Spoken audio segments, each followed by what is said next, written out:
Yung May ganon. time din siya, sir, na Ano? masayang-masaya. May time. Ayun, ganon nga. Masayang-masaya siya papasok sa school. Mm-mm. Kalaro yung mga classmates. Tapos naman, may time din naman na parang gusto niyang, pangit yung term eh. Ano bang term ang maganda doon? Parang... Umiyak? Hindi. Gusto niyang mangharot ng classmates. So ayan po mga amigo, syempre si teacher po ay hindi po siya nagpapabideo. So ang gagawin na lang po natin ay pakikinggan na lang po natin ang kanyang malaanghel na boses. O ayan po, malaalanghel na boses po. At tingnan po natin kung ano po yung masasabi niya kay Sophie Tita. Ayan po.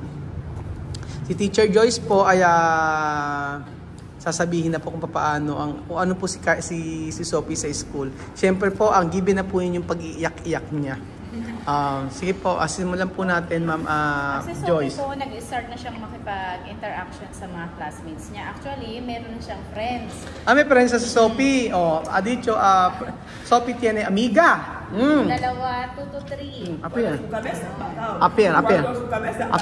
Sofía es buena persona.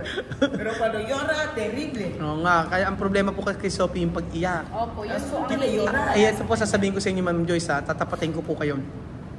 Sinabi ko na rin po sa kanya, sa nanay po, na baka may problema si Sophie. So, gusto namin ipacheck talaga siya sa doktor. Kasi yung pag-iyak po niya, hindi normal talaga. Opo. Hindi normal, yung kumbaga, nagiging na siya yung kahit maghapon, kaya niyang umiyak. At siya mismo ang nagsasabi na gusto niyang umiyak. May time na gusto niyang umiyak. Ganun. Meron siya time na sabi na, Mama, iiyak ako, gusto kong umiyak. Ganun. So, sa lahat ng mga bata, sa kanya ko lang nakita yung May gano'n. time din siya, sir, na masayang-masaya. May time, ayun, gano'n nga. Masayang-masaya siya papasok sa school. Kalaro yung mga classmates. Tapos naman, may time din naman na parang gusto niyang, pangit yung term eh. Ano bang term ang maganda doon? Parang... Umiyak? Hindi. Gusto niyang mangharot ng classmates. Mang-asar? Ayun, mang-asar. Oo. Lahat ng ika-asar ng classmates niya gagawin niya. Ay, may gano'n. Kaya nun, may tumbler yung classmates, kinuha binato. Ay, may gano'n. Opo. Tapos nadaan sa water dispenser, kabod na lang niya pinatulo ng, pinrest yung bottle. Oo, gano'n. Di tumulo po ng tumulo yung tubig. Nako, tamami, adicho, Sophie, May time siya na gano'n. Hay tiempo, Sophie, quiere reír, así como contenta, es normal. Pero hay tiempo, Sophie, ejemplo, una botella tirar con su compañeras, ha dicho. Hay tiempo, esto agua así, después todo agua salir, así. Como molestar. Te digo, Sophie. Oo, ganun daw po kasi talaga si Sophie. Ganun talaga. Kahit sa bahay. Kawali ng teacher. Minsan, sasabihin ko sa kanya, dadaling ko siya kay Ma'am Principal. Go! Sabi niya. Go daw. Opo. Hindi siya natatakot. Hindi siya natatakot. Sabi niya. Kasi nakakasalita na English eh. Go! Nakakasalita ng English man. Filipino din. Nagkasalita na Tagalog din. Nagkasalita na ng Filipino kung minsan. Halimbawa, Halimbawa, sa English, halimbawa, teacher, please help me. Like that. Ganon, oo. Give me one. Ganon. Kasi yung sa mga kapatid dyan na ma'am. Daddy, Ano yun? punta man ko. Hindi, punta ka na kay mami. Sige. Pero Ayun. ang nakakatuwa sa kanya, nakikipag-interact na nga siya sa mga classmates niya. Dati kasi hindi talaga. Nung bago siya, hindi na siya Hindi. nakipag-interact. Kahit na may katabi siyang 2 o 3, hindi niya yung kakausapin. Pero ngayon, Ngayon kinakausap. po kinakausap na niya. Kumbaga nakikipaglaro na din. Kaya lang, pagka minsan binabawal nyo, ay pabawal, ganon, may ganon. Opo, sir. May ganung tayo. May time na ganon. Tapos, meron kasi, di ba, merong one time kasi na tumawag sa akin at umiiyak nga si May time po na umiiyak si Sophie at hindi rin mabawal. So sabi ko, pag ganun po, hayaan nyo lang po. Hayaan nyo lang po siya, titigil siya. Opo, kasi naman, pag gano'n, nakaka-interact po ng klase. Ng klase. Sobrang lakas kasi ng boses niya, hindi lang naman siya yung... Pag inilabas po, ganun. Mainit naman. Mainit naman. Nga eh. Kasi ganyan po ang ginagawa namin sa kanya. Halimbawa, pagka umiiyak, hayaan lang. Cuando Sophie llora, nosotros dejar, después ba? Hindi mo din po pwedeng hayaan, aakap sa'yo. Umaakap sa'yo? Wala kang magagawa, hindi ka makakalakad. Pagka lumakad ka, kasama mo siya. Hindi ka makakapag-assist sa bata. Ganon. Kaya pagka umiyak pala si Sophie, pag umiyak daw si Sophie, sabing ganon, yayakap daw sa teacher, ganon. Hindi ka na nakaka-distract, ano. Opo. Kaya paano po ginagawa nyo? Pag po ganon, pinapakalma na lang po muna namin. Pagka kumalma na, pwedeng, sinasama ko siya minsan sa kabilang section pagka lilipat na ako. Ay, sinasama mo? Opo. Malapit Pero meron naman naman kaming ST, minsan nagpapaiwan na pagka ganun. Sabi ko, bigyan na lang muna ng activity. For example, coloring, like that. Tapos, para lang po kumalma. Kumalma. Pero pagka hindi na talaga ayaw niyang kumalma, at pati yung mga bata kasi minsan natatakot sobrang lakas po kasi ng boses pag umiiyak. Umiiyak. Nagchat-chat na ako kay Ma'am Kat. Pagka hindi na namin mapatahan. Napatahan. At pagka malaki na pagka may nakukonsume na kami ng oras na para sa klase sana. Paano kaya ang magandang gawin doon? Kaya natutuwa ako sa kanya pagka pumapasok siya ng masaya. Masaya. At doon, smooth yung discussion namin yung buong Nakikinig naman sis, ano? Opo, nakikinig naman. And then, tinatranslate din kasi namin sa Spanish. Para maunawaan, ano? Pero matalino si Sophie. Madali siyang maka-cope up ng lesson. Matalino. Basta tinranslate mo, in-explain mo sa kanya. Alam niya na. Pagka... Hirap lang siya sa spelling kasi ang pinapa-spell namin ay English. Doon siya nahihirapan. Pero matalino naman. Opo.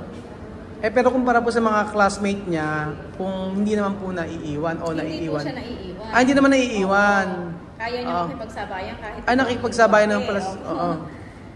Nakikipagsabayan naman daw pala si Sophie. Kasi yun po ang unang kong concern, baka mamaya yung hirap na siya sa klase. Kaya baka kung mamaya hirap na hirap siya sa klase, syempre, kumbaga, naano rin kami sa bata, na baka kailangan ibaba ng iulitin namin yung, kumbaga, di ba, grade 1 siya ngayon? Oo, yun. Yun yung napapansin, na ano ko, baka ako si Sophie nahihirapan na, ibababa lang ng level para at least maka-adjust siya sa mga classmate niya. Hindi po doon dahil siya ay nahihirapan. Nahihirapan lang siya dahil iba yung lingwahe ng lingwahe. Pero kung ng classmates. Ayun. Pero kung ano naman, kung sa language naman okay naman, kung makakapag-adjust na siya at makakatuto na siya sa Tagalog at English, makakasabay naman . Kasi ngayon sabi mo nakakasabay na po no. Nakasabay siya. Hirap lang siya sa spelling talaga. Sa spelling siya hirap. Paano halimbawa po, sa numbers kayang-kaya niya yun. Numbers kaya niya. Tapos, pagdating naman po sa halimbawa sa exam, paano po ginagawa niyo kapag halimbawa may mga instruction, gano'n? Opo, sa exam kasi dinidivide ang klase para mas ma-assist lahat yung... Dinidivide po sa 2. At bali magiging second batch o first batch and second para batch. Ma-explain mabuti. Opo, para ma-assist din po yung mga estudyante po natin. Opo. Tapos sa instruction naman po, tinatranslate lang din sa Spanish and then kung ano yung i-explain ng teacher dun sa klase na English, itatranslate din po sa Spanish. Kung may question naman si Sophie, ano din siya, hindi siya nahihiyang mag-ask ng help. Nagtatanong din? Opo, nagtatanong din siya. Okay. Kumbaga, ano po ang mai-recommend niyo po ay talaga yung pag-aaral lang ng Tagalog at English? Tagalog and English, tapos sa behavior. Sa behavior, oo. Na-try po ba natin Hindi pa namin na ipapacheck. Actually, gusto nga namin ipacheck kaso itong nanay hindi naman niya gusto na pa-check. Kumbaga, para... Kasi parent, kumbaga, kasi syempre siya pa rin magdidesisyon. Nabanggit ko na sa kanya, pero para sa kanila kasi, yung paniniwala nila, parang normal sa kanila yung gano'n. Tsaka no?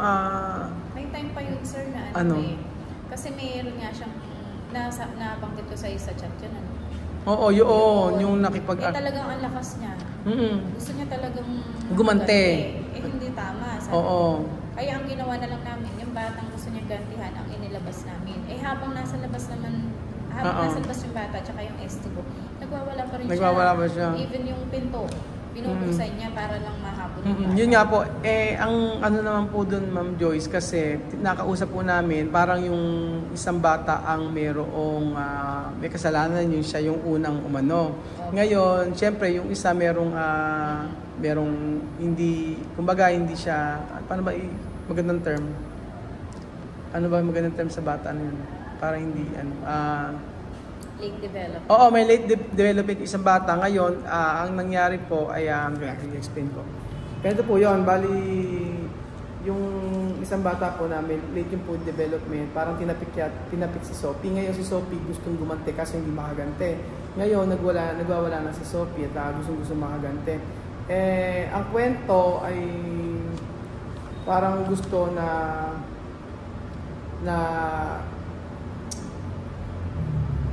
kumbaga yung time na yon kasi si Teacher Joyce po yung kausap ko at tinanong ko kung ano yung nangyari. In-explain naman Teacher Joyce ko ano yung nangyari at yun nga, gusto ni Sophie na makagante. Siyempre hindi man nahayaan ng mga teacher dahil siyempre merong ano din yung isang bata. So ayun, minsan kasi na misinterpret nila yung behavior din ng bata na yun. Kung malaro siya, kala ng mga classmates niya, harot din. Paano pa? Kung malaro yung bata, kala naman ng mga classmates niya, hinaharot siya. Ganon. Baka siguro normal para sa kanya, pero sa mga classmates niya, kaya na-misinterpret. Pero pagka ano po ang ginagawa niyo? Pagka halimbawa, parang, yung parang maiyak na, yung malakas ang ginagawa niya nilalabas. Si Sophie. So, pinapakalma lang. Pinapakalma? Hindi nilalabas kasi mainit naman sa labas. Doon kumakalma naman? Medyo matagal nga. Medyo matagal? Opo, tapos pagka yung medyo malaki na rin yung nakukonsume na oras para sa klase, doon na nga po kami tumatawag sa inyo. Ayaw naman din po niya uuwi. Pero kahapon, wala namang problema? Ala po. May time lang talaga? May time lang. Kaya masaya ka kapag nakikita mo na. Masaya siya sa umaga pa lang. O sige po, ano po yung sa grades po niya? Ito po yung copy niya para sa grades. Ayan, kasi copy po. So ipapakita ko po mga amigo. Ayan.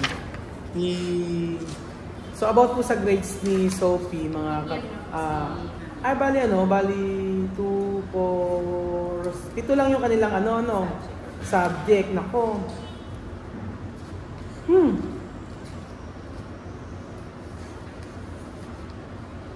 Ba't ganun yung grades ni Sophie?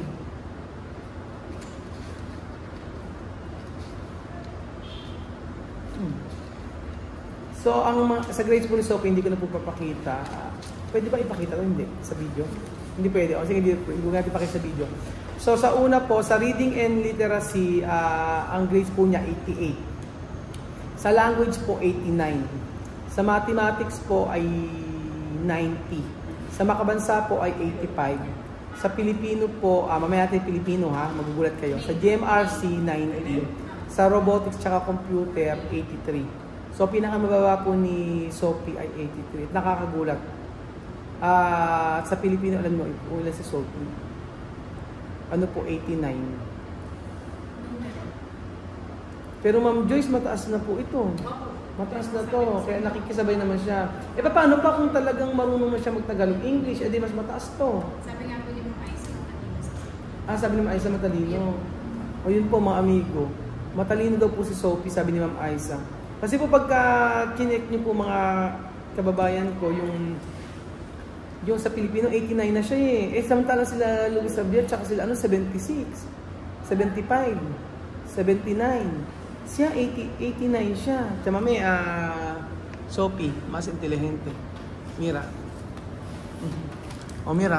Sophie, mas intelihente. Mira, esto. Ano yung telepono? Ayan. Mame, tú sabes, Sophie, más inteligente, ha dicho. Inteligente. Cuando no llora, Sophie, buena persona. Mabait daw si Sophie kapag hindi umiyak. Diyos mio. Mas mataas. Llámame, que tú puedes decir a su maestra. Porque ella aprobado, está mucho, como Alima, más inteligente. Solo le digo a su señorita que muchas gracias. Maraming salamat daw po. Muchísimas gracias, porque ella tiene más paciencia que yo como su madre. De verdad. Porque con Sophie, con su llorar, mucha paciencia tiene esta señora. Le doy muchas gracias. Que Dios le bendiga en su trabajo.